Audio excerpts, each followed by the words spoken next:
Oh, there they are. It's a blitz. Lift. Look at that. Oh, jackpot. And now they're gonna hit the hot oil. Order up. All right, so tonight we're gonna catch a bunch of Silversides. I was down surf casting at this spot. We're on Cape Cod. I used to catch a lot of nice stripers here 20 years ago, but it's been dry forever. Sure enough, the other night the fishing was terrible as usual, but I noticed when I was leaving, I took out my flashlight, and we have a little lagoon here, and I lit it up with my flashlight, and this whole little bay we have here was absolutely chock full of Atlantic Silversides. They were packed in there like sardines. And I've had a couple old timers recently tell me stories about back in the day they would catch Silversides with a seine net, and they'd clean them and they'd fry them up, and they said they were absolutely delicious. So I got to thinking, there's no size limit, there's no bag limit on these little things. You know, maybe I should be eating these. So I enlisted my friend Jimmy Fee here. He had a nice 6-foot Fravel seine net. So tonight we're gonna try to seine up some Silversides, and then tomorrow we're gonna bring them in the office, cook them up, and see if they're any good.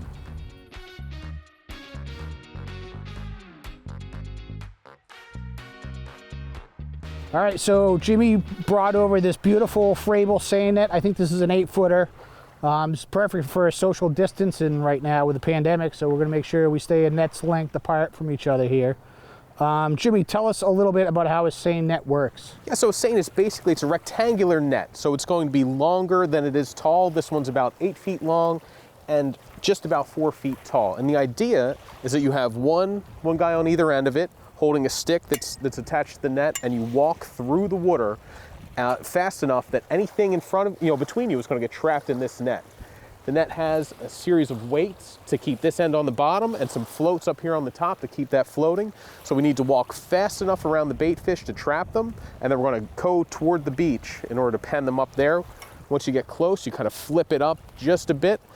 Anything you catch is going to go right into the belly of the net right there. In addition to the Silversides, we might get something cool in there. You never know. All right, let's do this thing. All right. So Jimmy, we're gonna scoop out, there's this little kind of tidal pool along this jetty. So we'll start out here, I'll go closest to the jetty, and we'll work all the way back up into that point and make one big scoop. Okay. And we should knuckle them. Oh, already see them. Yeah, I've used this net to catch bait countless times. I've never used it to catch dinner, so this is going to be a first for me. All right, our net is deployed. All right. Oh, there's a beauty right there. Oh. That'll fry. Oh, I see there's another big one over here. Let me get him. I'm gonna use my light to kind of scare him into the net. All right, now we gotta pick up the pace. Oh, hitting some mud. Big rock right here. Yeah, so you see how the net kind of forms a belly. The spearing that are trying to avoid me and Andy are going to go in between, and then they're going to get scooped up into the net right there. The floats are doing their job staying high, so nothing's going over it. Weights are dragging the bottom, so nothing's going under. There's a big eel right there. Oh, you saw an eel? Now the eel managed to get under it. No, I would have fried that thing up too. All right, so we're approaching the shore. We're just going to pick up the pace a little bit and lift. Look at that. Oh, jackpot. Man, some big ones too. I'm not seeing much other bycatch in there, are you? I saw the eel and I watched him slither right under it.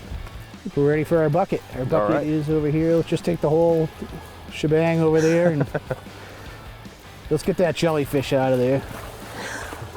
Yeah, it looks like a lion's mane too, isn't it? Yeah, I don't know what it is, but I know I don't want to eat it.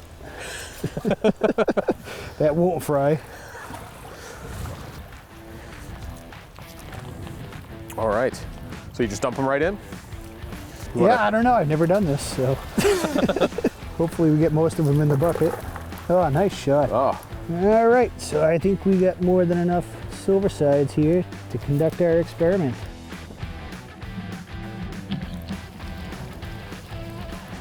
Man, look at the size. Look at him. Oh, that one's a beauty. Big. Now that's a big Silverside right there. We should get that one mounted. It's a wall hanger.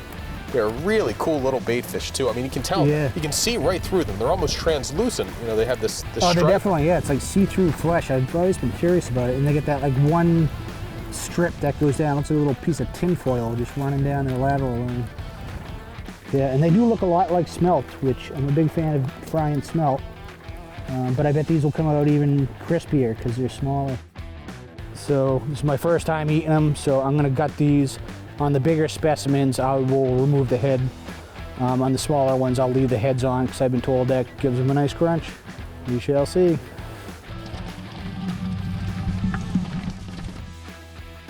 All right, so we had a nice successful capture on a pretty good load of Silversides. Now I'm gonna clean them up. I'm just gonna gut these. On the bigger ones, I'm gonna cut the heads off. So we probably didn't need such a big bucket for these, but.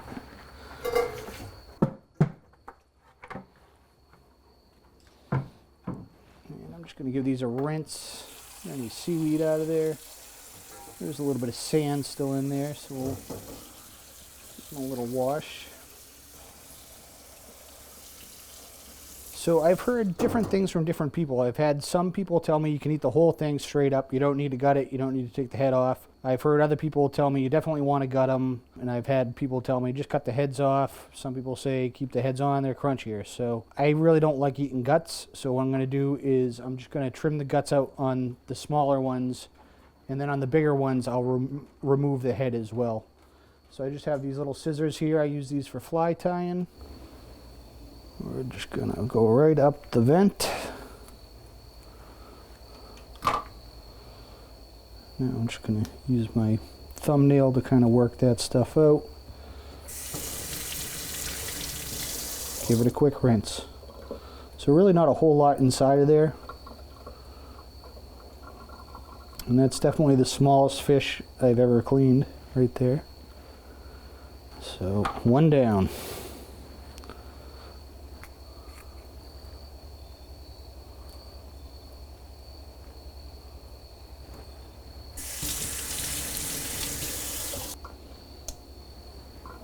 This is definitely going to take me all night.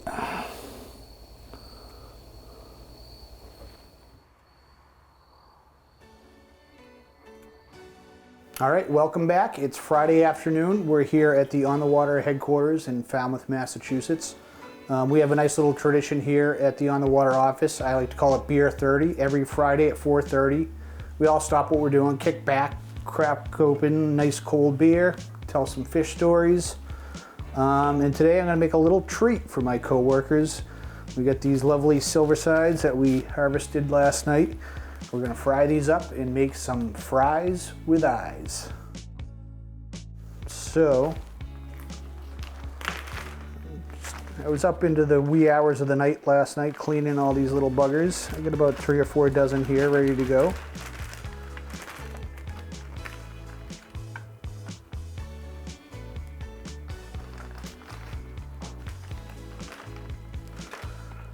I'm just going to spread these out so they're nice and even. And we're just going to season them with some salt and pepper. I like to salt and pepper my seafood before I put it into the flour. That way you can really control how much goes in there. If you put the salt right into the flour, you really can't keep track of how much is on the fish. So hit these guys with some black pepper. We'll just kind of roll them around, get them nice and evenly coated.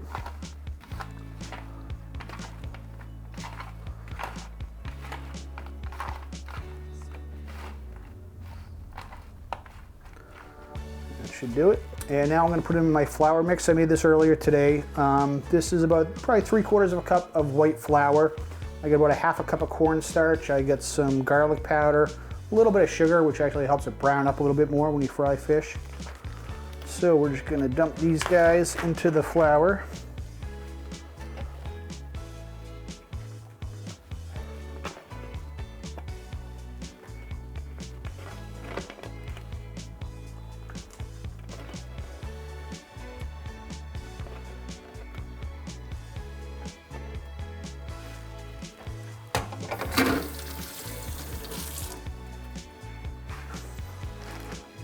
We're going gonna seal up the bag, try to leave some air in there. I'm just gonna give that a really good shake. Make sure you get all that flour into all the little nooks and crannies in there. Shake it up. Give it a flip. I want to make sure they don't get balled up and gummed up together.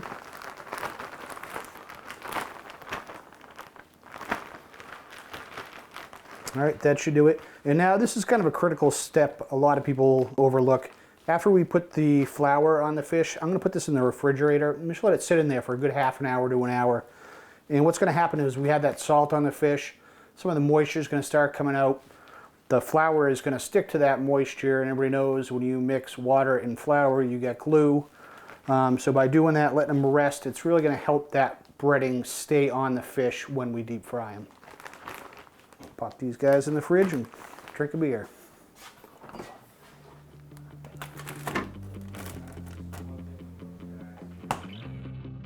What could possibly go wrong? So the boss man didn't want me frying seafood inside the office, so I've been banished to the back porch here on the water headquarters. But I don't care, I'll fry fish anywhere. So we get some canola oil. We have my trusty deep fryer, and we're just gonna go ahead and load this up, get it preheated. We're gonna dump this whole bad boy right in there.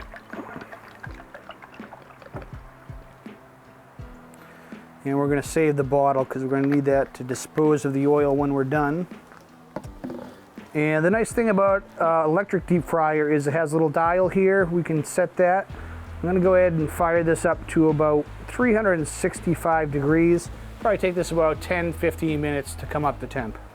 All right, it's beer 30, 4:30 on a Friday afternoon. It's time to make some tasty snacks for my coworkers. So our oil is all ready to go. It's about 365 degrees. And we're just gonna wanna do these in small batches, kind of a handful at a time. We are gonna place them into our fryer basket. And now they're gonna hit the hot oil. Give them a little shake to make sure they don't clump up. These fish are really small, so I would say 3 minutes tops. It's not gonna take very long to cook these. Good rule of thumb, I like to say when the bubbles kind of start dying down in the fryer, that means the moisture has stopped coming out of the fish, and that's really when you want to pull it.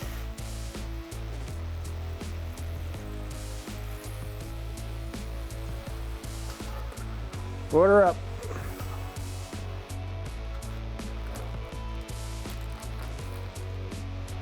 It smells similar to smell. Yeah, it's good. That smell to it, which I didn't notice the last time I did it. Might just because the oil's getting older.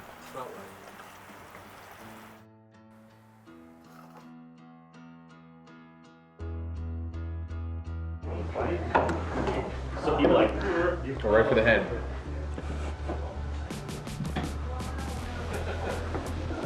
this guy's missing a head. Jimmy, are you biting off heads again? All right, there is one epoxy jig in there, so be careful. Somebody's gonna get it.